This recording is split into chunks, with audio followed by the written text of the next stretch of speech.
जय हिंद स्टूडेंट्स। आज हम आपके लिए मिरर और रिफ्रैक्टिव इंडेक्स से रिलेटेड कुछ क्वेश्चंस लाए हैं जो आपके बोर्ड एग्ज़ाम के लिए बहुत ही इम्पोर्टेंट हैं। तो देखते हैं स्टूडेंट्स, फर्स्ट क्वेश्चन जो है वो मिरर से है। देखिए ये आपके सामने है। An object of size 7 centimetre is placed at 27 centimeter in front of a concave mirror of focal length 18 centimeter. At what distance from the mirror should a screen be placed so that a sharp focused image can be obtained? Find the size and nature of the image. तो students इसमें given है, जो given है उसको पहले note कर लेते हैं, उसके बाद में ये देखते हैं कि हमें क्या फाइंड करना है। ठीक है, तो गिवन आपका इसमें है ये साइज ऑफ ऑब्जेक्ट यानी h की वैल्यू गिवन है आपके 7 सेंटीमीटर। स्टूडेंट्स h की वैल्यू हमेशा पॉजिटिव लेते हैं इस वजह से क्योंकि आपका जो ऑब्जेक्ट है वो हमेशा इरेक्ट रहता है और इरेक्ट के लिए हम उसकी जो हाइट है उसको पॉजिटिव ही लेंगे। इसके बाद में आपका ये दिया हुआ है कि 27 सेंटीमीटर, मतलब ये है कि जो ऑब्जेक्ट है वो 27 सेंटीमीटर पोल से दूर रखा हुआ है, यानी u की वैल्यू है, u की वैल्यू है 27 सेंटीमीटर। स्टूडेंट्स ये माइनस में वैल्यू आएगी इस वजह से क्योंकि आपका मिरर कॉन्केव है और इसमें जो भी आपका ऑब्जेक्ट रखा जाता है वो हमेशा लेफ्ट में रखा जाता है, जिसकी वजह से ऑब्जेक्ट की जो डिस्टेंस पोल से होती है वो नेगेटिव होती है। ठीक है, अब देखिए आगे क्या है। आगे आपकी है फोकल लेंथ। तो स्टूडेंट्स आपको पता है कि जो फोकल लेंथ है ए भी नेगेटिव होगी इस वजह से क्योंकि कॉनकेव मिरर है। कॉनकेव मिरर में जो बनता है इमेज वो लेफ्ट में ही बनता है, इस वजह से आपकी फोकल लेंथ भी नेगेटिव होगी 18 सेंटीमीटर। क्लियर। अब स्टूडेंट्स इसमें इतना ही आपका गिवन है।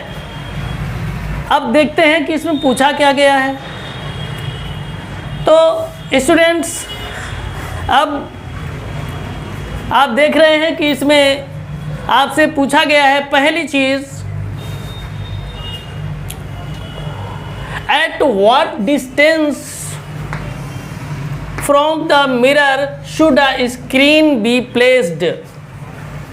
मतलब ये है कि इमेज कहाँ बनेगा। इसका मतलब क्या है, इमेज कहाँ बनेगा, यानी v की वैल्यू सबसे पहले आपको फाइंड करनी है। तो स्टूडेंट्स इसमें क्या करेंगे, हम लेंस फार्मूला यूज करेंगे। लेंस फार्मूला क्या होता है, 1/f = 1/v + 1/u। अब स्टूडेंट्स इसमें हम क्या करते हैं, वैल्यू रख लेते हैं। तो हम पहले इसको साफ कर देते हैं। स्टूडेंट्स अगर आप लोगों ने ये क्वेश्चन नोट नहीं किया है तो आप लोग नोट कर लें इसको या स्क्रीनशॉट ले लें, क्योंकि इसको हमें साफ करना पड़ेगा। बोर्ड में अब जगह नहीं बची है कैलकुलेशन करने के लिए। ठीक है, तो स्टूडेंट्स इस तरीके से हमने इसको पूरा ही ऊपर लिख दिया है ताकि आपको कैलकुलेशन पूरा समझ में आए। यहाँ आपका लेंस फार्मूला यूज करेंगे 1/f = 1/v + 1/u। तो स्टूडेंट्स 1/f यानी f की वैल्यू है आपकी -18, तो 1/-18 = 1/v + 1/u की वैल्यू है -27। अब स्टूडेंट्स क्या करेंगे, इसको ऐसे ही नोट कर लेंगे 1/-18 = 1/v। अब स्टूडेंट्स यहाँ देखेंगे ये प्लस है, ये माइनस है, प्लस माइनस के मल्टीप्लाई हो जाएगा तो क्या हो जाएगा, -1/27। अब स्टूडेंट्स क्या करेंगे, हम ये 1/27 को लेफ्ट में लेकर के आएंगे। क्यों, हमें 1/v की वैल्यू यानी v की वैल्यू निकालना है। तो ऐसी कंडीशन में v के अलावा जो भी होगा इधर कांस्टेंट में उसको हम लेफ्ट में लेकर आएंगे। ठीक है, तो आप देखें 1/-18 और ये माइनस में है 1/27, तो इसको जब लेफ्ट में आएगा तो प्लस में हो जाएगा 1/27 इक्वल टू हो जाएगा 1/v। अब एलसीएम लेंगे तो एलसीएम आपका आ जाएगा 36 एलसीएम आ जाएगा। अब स्टूडेंट्स हम 18 से 36 को डिवाइड करेंगे तो 2 टाइम डिवाइड होगा, लेकिन स्टूडेंट्स यहाँ पर देखें 27 से 36 डिवाइड नहीं होता। इसका मतलब है कि ये एलसीएम जो है रॉन्ग है, ये 54 आपका एलसीएम होगा। तो ऐसी कंडीशन में 18 से हम डिवाइड करेंगे तो कितनी बार डिवाइड हो जाएगा, 18 3 जा 54, तो -3 हो जाएगा, प्लस 27 से डिवाइड करेंगे 54 को तो 2 टाइम होगा, 1 का मल्टीप्लाई कर देंगे 2 में तो हो जाएगा 2 1 जा 2 इक्वल टू ये हो जाएगा 1/v।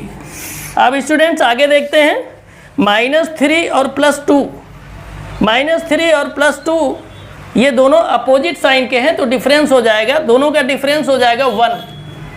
अब देखिए यहाँ पर माइनस का ज़्यादा है और प्लस का कम है, इस वजह से जिसका ज़्यादा है साइन उसी का रहेगा, तो माइनस का ज़्यादा तो माइनस का साइन रहेगा और पान हो जाएगा 54 इक्वल टू हो जाएगा 1/v। यानी स्टूडेंट्स यहाँ पर जो v की वैल्यू आएगी वो आएगी -54 सेंटीमीटर। तो स्टूडेंट्स आपको ये पता चल गया कि जो स्क्रीन रखा जाएगा वो मिरर के लेफ्ट साइड में ही 54 सेंटीमीटर की पोल से डिस्टेंस पर रखा जाएगा, ठीक है ना, इतना ये क्लियर हो गया। तो आगे अब हम क्या कर सकते हैं, आगे जो पूछा गया है वो कहा गया है कि जो इमेज है उसका साइज क्या है, इमेज का साइज क्या है। यानी स्टूडेंट्स पूछा हमसे क्या गया है h', ठीक है ना, इमेज का साइज पूछा गया है यानी h', क्योंकि ऑब्जेक्ट की हाइट को हम h से डिनोट करते हैं तो इमेज की हाइट को हम h' से डिनोट करते हैं। तो स्टूडेंट्स एक फार्मूला होता है, आप लोगों ने देखा होगा, h'/h इक्वल टू ये आपका हो जाएगा -v/u होता है ना। अब क्या करेंगे, वैल्यू रख देते हैं, तो h की वैल्यू कितनी है 7, तो h'/7 इक्वल टू -v की वैल्यू है -54/u की वैल्यू है आपकी -27। अब स्टूडेंट्स क्या होगा, यहाँ पर आप देखें जब ये ब्रैकेट खुलेगा तो माइनस का माइनस में मल्टीप्लाई हो जाएगा, माइनस का माइनस में मल्टीप्लाई हो जाएगा तो क्या हो जाएगा h'/7 इक्वल टू माइनस का माइनस में मल्टीप्लाई हो जाएगा तो प्लस हो जाएगा, तो प्लस का 54 आ जाएगा और ये जो आपका है 27 ये तो ऐसे ही रहेगा -27। अब स्टूडेंट्स क्या करेंगे, ये 27 से हम इसको कर देंगे डिवाइड, 27 से 54 को डिवाइड करेंगे तो स्टूडेंट्स आ जाएगा कितना 2, तो यहाँ हो जाएगा h' इक्वल टू 2/-1, ये 1 आ जाएगा, है ना। अब /7। अब स्टूडेंट्स आप लोग जानते हैं कि अगर लेफ्ट में आपका डिवाइड में है तो राइट में जब जाएगा तो मल्टीप्लाई में हो जाएगा, लेफ्ट में डिवाइड में है तो राइट में जाएगा तो मल्टीप्लाई हो जाएगा, अगर लेफ्ट में मल्टीप्लाई में होता तो राइट में जाने पर डिवाइड में हो जाता, जस्ट अपोजिट हो जाता है, याद रखिएगा। और ये ध्यान रखिएगा ये जो होता है ये प्लस डिवाइड और मल्टीप्लाई में ही होता है, ठीक है। अब देखिए h' ये आपका 7 यहाँ डिवाइड में है, इधर जाएगा तो मल्टीप्लाई में हो जाएगा और स्टूडेंट्स -1 से 2 को डिवाइड करेंगे तो -2 आ जाएगा, ठीक है। और ये डिवाइड में है तो इधर जाएगा तो मल्टीप्लाई में हो जाएगा, तो ये हो जाएगा h' इक्वल टू 7 2 जा 14 -14 सेंटीमीटर। अब स्टूडेंट्स ये देखें इससे क्या क्लियर होता है, पहली चीज़ तो आप ये देखें कि जो आपका ऑब्जेक्ट है उसकी हाइट 7 सेंटीमीटर है और इमेज की हाइट कितनी है 14, इसका मतलब है कि जस्ट डबल है, इमेज आपका ऑब्जेक्ट से जस्ट डबल बड़ा है, यानी हम ये कह सकते हैं मैग्नीफाइड या इनलार्ज्ड नेचर क्या हो गया इमेज का, मैग्नीफाइड, या ये भी कह सकते हैं इनलार्ज्ड। ठीक है, इसके बाद में ये आपका नेगेटिव में दिया है। नेगेटिव ये बताता है कि आपका जो इमेज है वो उल्टा बन रहा है, इन्वर्टेड बन रहा है। ठीक है, कहाँ बन रहा है? इन्वर्टेड, उल्टा बन रहा है। ठीक है, तो यहाँ पर अगर नेचर का लिखने की बात आएगी तो स्टूडेंट्स क्या लिखेंगे आप लोग इसको नोट कर लेंगे और नीचे आप लोग इसको लिखेंगे जो अभी हम लिखने के लिए जा रहे हैं। ठीक है, नीचे जगह नहीं इसलिए हम ऊपर लिख रहे हैं। तो नेचर क्या हो जाएगा? नेचर हो जाएगा इमेज इज फॉर्म्ड, कैसा? इनलार्ज्ड, या ऐसे कह सकते हैं जो उल्टा होता है वो रियल होता है ना, तो रियल और इन्वर्टेड। ठीक है ना, अगर इन्वर्टेड होता है तो रियल होता है, इरेक्ट होगा तो वर्चुअल होगा, याद रखिएगा आप लोग। और क्या हो जाएगा? एंड मैग्नीफाइड, क्या लिखेंगे? मैग्नीफाइड। ठीक है, ये आपका हो गया नेचर, किसका? ये नेचर हो गया किसका? इमेज का। ठीक है, तो यहाँ तक मैं समझता हूँ आप लोगों को किसी तरह की कोई प्रॉब्लम इसमें नहीं हुई होगी, है ना स्टूडेंट्स? ये मिरर से रिलेटेड जो क्वेश्चन था बहुत ही इंपॉर्टेंट था आपके बोर्ड एग्जाम को देखते हुए। ठीक है, बहुत अच्छे से समझ लें। और स्टूडेंट्स इसके बाद हम एक क्वेश्चन और देखते हैं, और हम सोचते हैं कि एक बोर्ड एग्ज़ाम के लिए अगर देखा जाए तो काफ़ी क्वेश्चंस हम करवा चुके हैं, लगभग सफिशिएंट। हम चाहते हैं कि एक दो रिफ्रैक्टिव इंडेक्स से रिलेटेड क्वेश्चन करवा दें। ठीक है, क्योंकि कभी कभी आ जाता है रिफ्रैक्टिव इंडेक्स से रिलेटेड। तो चलिए एक क्वेश्चन हम लोग कर लेते हैं रिफ्रैक्टिव इंडेक्स से रिलेटेड। तो स्टूडेंट देखें, एक छोटा सा क्वेश्चन है ये रिफ्रैक्टिव इंडेक्स से रिलेटेड। ये क्वेश्चन कभी कभी 1 या 2 नंबर में आ जाता है। Light enters from air to glass having refractive index 1.50, what is the speed of light in the glass? The speed of light in vacuum is 3 × 10⁸ metre per second. तो students इसमें ये बताया गया है कि लाइट जो है वो एयर से ग्लास में इंटर करती है और जिसमें रिफ्रैक्टिव इंडेक्स है 1.50। ठीक है, तो कहा गया है इसमें कि स्पीड ऑफ लाइट जो है वो ग्लास में कितनी होगी उसको निकालिए। Speed of light in vacuum में 3 × 10⁸ मीटर पर सेकेंड ये आपका गिवन है। ठीक है, तो चलिए क्वेश्चन को सॉल्व करते हैं। तो जो स्पीड ऑफ लाइट है वैक्यूम में उसको c से हम डिनोट करते हैं, किससे? c से। तो यहाँ लिख लेते हैं c = 3 × 10⁸ मीटर पर सेकेंड। ठीक, कोई प्रॉब्लम नहीं ना? आगे बढ़ते हैं। ये जो रिफ्रैक्टिव इंडेक्स दिया है, रिफ्रैक्टिव इंडेक्स को हम n से डिनोट करते हैं। तो यहाँ पर आपका दिया हुआ है कि अब ग्लास का रिफ्रैक्टिव इंडेक्स आपका गिवन है 1.5, इस वजह से यहाँ पर नोट कर लीजिएगा Ng, G फॉर ग्लास।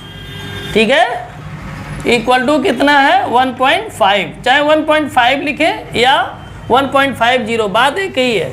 ठीक है, तो स्टूडेंट्स अब इसको हम सॉल्व जब करेंगे तो फार्मूला एक होता है, आप लोगों ने देखा होगा, फार्मूला एक होता है कि Ang =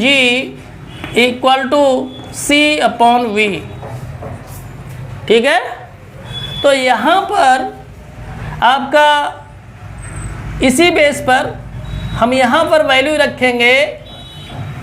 ग्लास का रिफ्रैक्टिव इंडेक्स जो है 1.5 और यहाँ पर आपका c की वैल्यू दी है 3 × 10⁸ और v आपका फाइंड करना है। तो स्टूडेंट्स अगर हम चाहें तो इसको ऐसे भी लिख सकते हैं v = 3 × 10⁸ अपॉन 1.5। अब स्टूडेंट्स देखें, इसको हम यहाँ से डेसिमल रिमूव कर देंगे और जब डेसिमल रिमूव कर देंगे तो यहाँ एक 0 बढ़ा देंगे तो यहाँ 3 की जगह हो जाएगा 30। ठीक है, 30 जब हो जाएगा तो 15 से हम कट कर देंगे तो क्या हो जाएगा 15 × 2 = 30। तो स्टूडेंट्स आपका ये आ जाएगा आंसर 2 × 10⁸ मीटर/सेकेंड। ठीक है, तो ये आपका आंसर है और यही आपका क्वेश्चन था। बिल्कुल इजी क्वेश्चन था, आप लोगों ने देख लिया। लेकिन स्टूडेंट्स 1 या 2 नंबर में ये क्वेश्चन आ जाता है, इसको हल्के में ना लें। ठीक है, तो स्टूडेंट्स अब आगे बढ़ते हैं और देख लेते हैं क्या कोई और क्वेश्चन है। हाँ, एक क्वेश्चन है, ये क्वेश्चन भी हम चाहते हैं सॉल्व करवा दें। हालांकि MCQ क्वेश्चन है लेकिन बहुत अच्छा क्वेश्चन है, इस वजह से हम इसको करवाएंगे ज़रूर। स्टूडेंट्स आप लोग मन से इसको करें। ठीक है, तो देख लेते हैं क्वेश्चन और उसके बाद आपके जो न्यूमेरिकल्स हैं लाइट से रिलेटेड वो फिनिश हो जाएंगे, ख़त्म हो जाएंगे। और हो सकता है एक आध न्यूमेरिकल आपका पावर से रिलेटेड हो तो उसको हम आपका करवा देंगे आगे।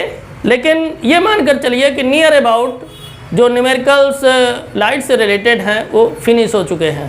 तो स्टूडेंट्स एक क्वेश्चन छोटा सा और देखते हैं। तो देखिए स्टूडेंट्स, बहुत ही खूबसूरत क्वेश्चन है, एग्जाम में पूरी तरह से उम्मीद है कि पूछा जाएगा। ध्यान से देखें, क्वेश्चन है a ray of light travels from medium A to medium B, refractive index of the medium B relative to medium A is.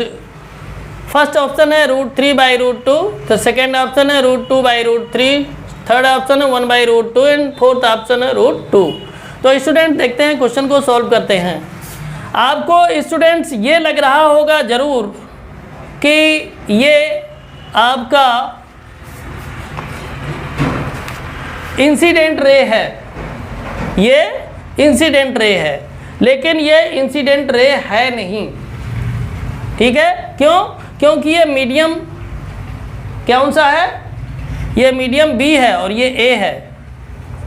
First medium से दूसरे मीडियम में जब जाता है तो ऐसी कंडीशन में आपका इंसिडेंट रे होता है। तो ऐसी कंडीशन में आप ये देखिए, फर्स्ट मीडियम तो ये है, सेकेंड मीडियम ये है, तो ऐसी कंडीशन में क्या हो जाएगा, ये आपका डेंसर मीडियम है और ये आपका रेयरर मीडियम है। इसी वजह से आप ये देखिए कि ये जो रे है वो आफ्टर रिफ्रैक्शन ये नॉर्मल से फॉरवर्ड हो रही है, दूर हट रही है।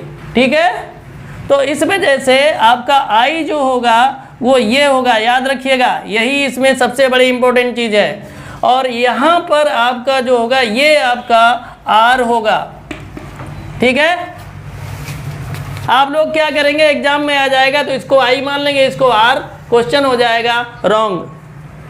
तो स्टूडेंट्स देखें, इसमें क्या कहा गया है कि refractive index of the medium B relative to medium A. तो ऐसी कंडीशन में रिफ्रैक्टिव इंडेक्स को हम एन से डिनोट करते हैं, पिछले क्वेश्चन में हमने बताया था, और इसको म्यू से भी डिनोट करते हैं। तो जहाँ पर बात है कि रिलेटिव टू मीडियम ए तो इसको हम लिखेंगे बी ए। अगर रिलेटिव टू मीडियम बी होता तो इसको लिखते ए बी। ठीक है, तो ये आपका हो जाएगा sine i upon sine r. ठीक है, अब देखिए स्टूडेंट, साइन आई की वैल्यू कितनी है 60 और आर की वैल्यू कितनी है 45। ठीक है, तो आप ये बताइए कि साइन 60 की वैल्यू कितनी होती है, √3/2 और और क्या हो जाएगा, साइन 45 की वैल्यू कितनी होगी, 1/√2 होगी ना। आगे देखें क्या हो जाएगा, √3/2 और 1/√2 को मल्टीप्लाई में लाएंगे तो क्या हो जाएगा, √2/1। ठीक है, तो आगे हम इसको सॉल्व करेंगे तो ये हो जाएगा, देखिए एक बार मैं यहाँ लिख देता हूँ फिर, √3/2 इंटू √2/1। अब क्या ये हो जाएगा, अब देखें स्टूडेंट्स, यहाँ पर अगर हम करें तो √3/2 को लिख सकते हैं √2 इंटू √2, ठीक है, और ये √2/1 हो जाएगा। तो इससे ये √2 कैंसिल आउट हो जाएगा ना। तो आपका बचेगा क्या, √3/√2। यही आपका आंसर है। तो स्टूडेंट्स ये आपका फर्स्ट ऑप्शन सही होगा, है ना, यानी हम कह सकते हैं ऑप्शन ए इज करेक्ट। ठीक है ना, ऑप्शन ए करेक्ट है। तो स्टूडेंट्स इस तरह से आपका जो लाइट में रिफ्रैक्टिव इंडेक्स से रिलेटेड जो क्वेश्चन थे वो 2 क्वेश्चन हमने आपको करवा दिए। तो लाइट से रिलेटेड जो भी हैं वो क्वेश्चन नियर अबाउट हो चुके हैं। अब हम कुछ क्वेश्चन 1-2 ऐसे हो सकते हैं जो आपके पावर से रिलेटेड होंगे, वो ह्यूमन आई से रिलेटेड होंगे, उनको हम करवा देंगे बाद में। ठीक है, तो स्टूडेंट्स अब मिलते हैं अगले वीडियो में। अगर आप नए हैं इस चैनल पर तो इस चैनल को सब्सक्राइब कर लें, वीडियो को लाइक करें, शेयर करें और कमेंट अवश्य करें। तो स्टूडेंट्स मिलते हैं अगले वीडियो में, तब तक के लिए जय हिंद, जय भारत।